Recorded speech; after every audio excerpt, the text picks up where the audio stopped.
gimana kabarnya? Nah, Ibu harap kalian tetap jaga kesehatan. Ingat, di rumah aja, kalau keluar rumah jangan lupa pakai masker dan jaga kesehatan. Tetap semangat walaupun kita melakukan pembelajaran secara daring. Nah, alhamdulillah hari ini kita bertemu kembali melakukan pembelajaran secara daring untuk melanjutkan materi pembelajaran kita minggu lalu. Nah, sebelum kita memulai pembelajaran, marilah kita bersama-sama mengucapkan basmalah. Bismillahirrahmanirrahim. Nah, sebelum kita memulai pembelajaran hari ini, Ibu ingin mengingatkan pembelajaran kita di minggu lalu. Ada yang masih ingat? Nah, minggu lalu kita membahas tentang sumber hukum Islam yang disepakati, yaitu ada 4. Yang pertama itu ada Al-Quran, yang kedua hadis atau sunnah, yang ketiga itu adalah ijma, dan yang keempat adalah kias. Nah, pada hari ini kita akan membahas tentang sumber hukum Islam yang tidak disepakati. Ada yang tahu apa itu sumber hukum Islam yang tidak disepakati? Nah, jadi hari ini kita akan membahas tentang sumber hukum Islam yang tidak disepakati, ada 7. Nah, yang pertama yaitu ada istihsan, artinya menganggap baik terhadap sesuatu. Kalau menurut ulama usul fikih, yaitu berpindahnya dari hukum kias jali, kias yang jelas, kepada hukum yang dikehendaki oleh kias khofi, kias yang samar-samar. Nah, dari pengertian istihsan tadi dapat dibedakan menjadi 2. Yang pertama yaitu menguatkan kias khafi, kias yang samar, atas kias jali, kias yang jelas. Contohnya yaitu wanita yang sedang haid boleh membaca Al-Quran berdasarkan istihsan. Kenapa? Karena haid berbeda dengan junub. Nah, jadi kalau berdasarkan istihsan ini, maka wanita yang sedang haid boleh membaca Al-Quran, dikarenakan haid ini waktunya lama, sedangkan junub itu waktunya sebentar.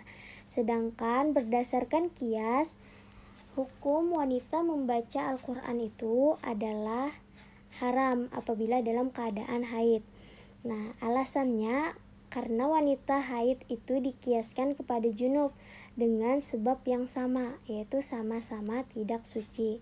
Maka dari itu, orang junub haram membaca Al-Quran, dan orang haid atau perempuan yang sedang haid juga haram membaca Al-Quran dengan alasan sama-sama tidak suci.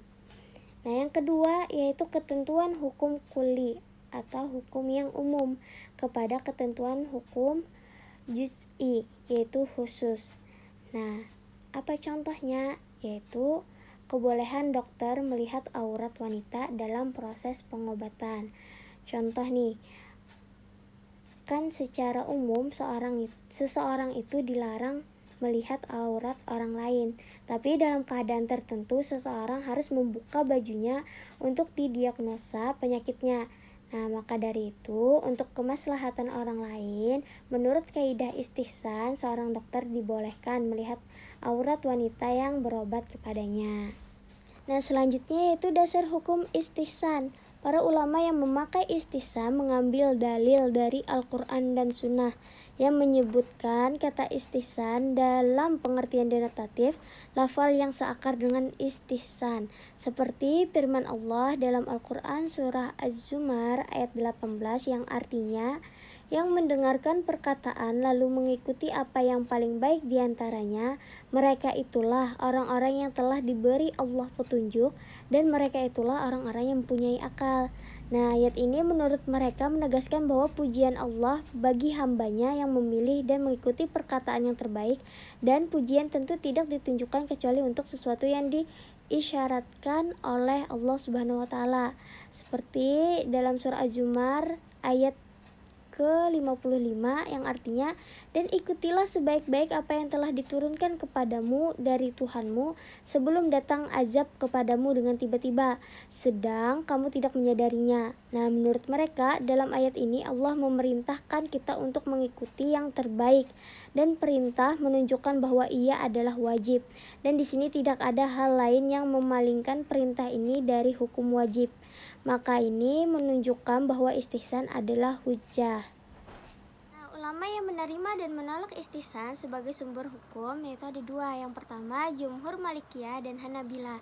Beliau menetapkan bahwa al-istihsan adalah suatu dalil syara yang dapat dijadikan sebagai hujah untuk menetapkan hukum terhadap sesuatu yang ditetapkan oleh qiyas. Nah, jadi menurut ulama Hanafiyah, al-istihsan ini sebenarnya sama dengan berdalil kepada qiyas khafi atau berdalil dengan istislah. Kesemuanya dapat diterima. Yang kedua yaitu ulama Syafi'iyah. Nah, memiliki pandangan yang berbeda mengenai istihsan. Menurut Imam Syafi'i dengan kaulnya yang masyhur bahwa barang siapa yang berhujah dengan istihsan maka ia telah membuat sendiri hukum syara. Nah, jadi Imam Syafi'i berkeyakinan bahwa berhujah dengan istihsan berarti telah menentukan syariat baru. Sedangkan yang berhak membuat syariat itu hanyalah Allah Subhanahu wa taala. Yang kedua ada maslahah mursalah. Artinya secara bahasa maslahah adalah kebaikan, mursalah adalah terlepas. Nah, menurut Abdul Wahab Khalaf secara istilah, maslahah mursalah adalah maslahah yang tidak ada dalil syara datang untuk mengajuinya dan menolaknya. Ulama yang menerima dan menolak itu ada tiga. Yang pertama, jumhur ulama menolak maslahah mursalah sebagai sumber hukum. Nah, yang kedua yaitu ada Imam Malik, beliau membolehkan kita berpegang kepada maslahah mursalah.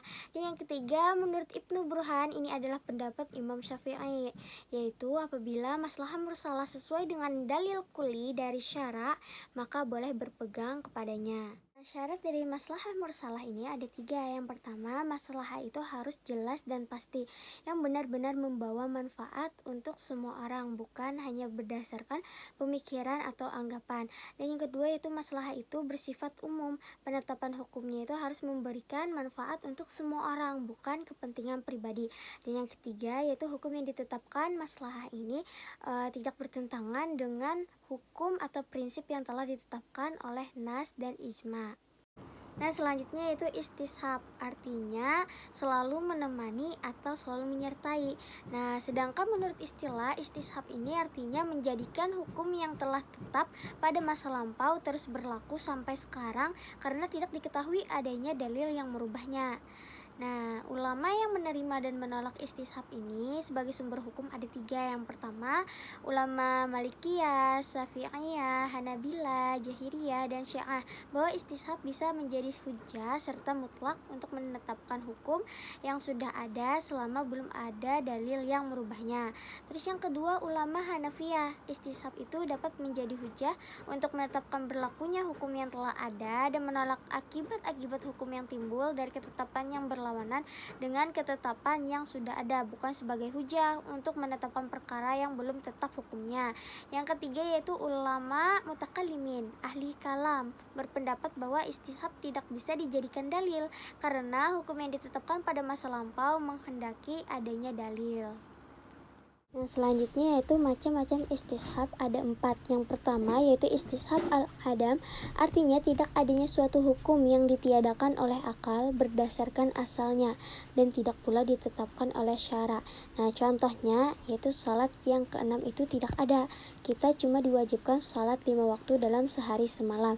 Jadi apabila ada yang mengatakan bahwa salat wajib itu ada 6, maka itu tertolak oleh akal. Yang kedua yaitu istishab umum atau nas sampai datang dalil yang merubahnya berupa mukhasis atau nasik. Dalam hal ini dimaksud yaitu suatu hukum tetap berlaku menurut umumnya sampai ada yang mengubahnya. Contohnya, dalam ayat Al-Quran, hukum mewaris seorang anak mendapat bagian dari orang tuanya. Hukum tersebut berlaku umum untuk semua anak sampai datang dalil yang mengkhususkannya yaitu hadis Nabi Shallallahu Alaihi Wasallam yang artinya pembunuh tidak mendapat bagian waris. Nah, jadi setiap anak dapat warisan dari orang tuanya. Namun, apabila seorang anak statusnya sebagai pembunuh atau yang membunuh ayahnya sendiri, maka dia tidak berhak mendapatkan warisan dari orang tuanya.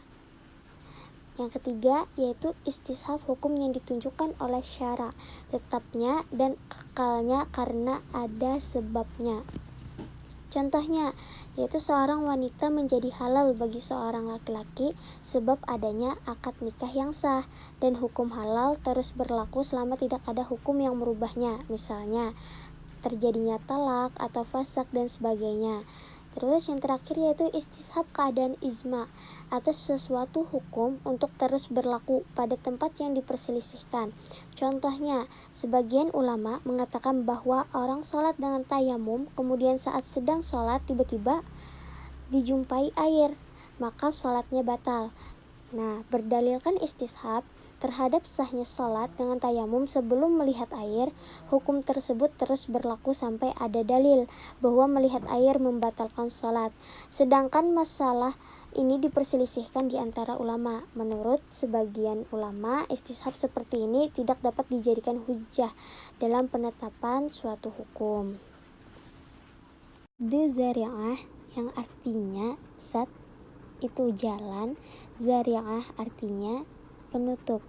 Nah, jadi saddu zari'ah mempunyai arti menutup jalan menuju maksiat. Adapun secara istilah, saddu zari'ah adalah menutup jalan atau mencegah hal-hal yang bisa membawa atau menimbulkan terjadinya kerusakan. Dengan kata lain, segala sesuatu baik yang berbentuk fasilitas, sarana, keadaan, dan perilaku yang mungkin membawa kepada kemudaratan hendaklah diubah atau dilarang.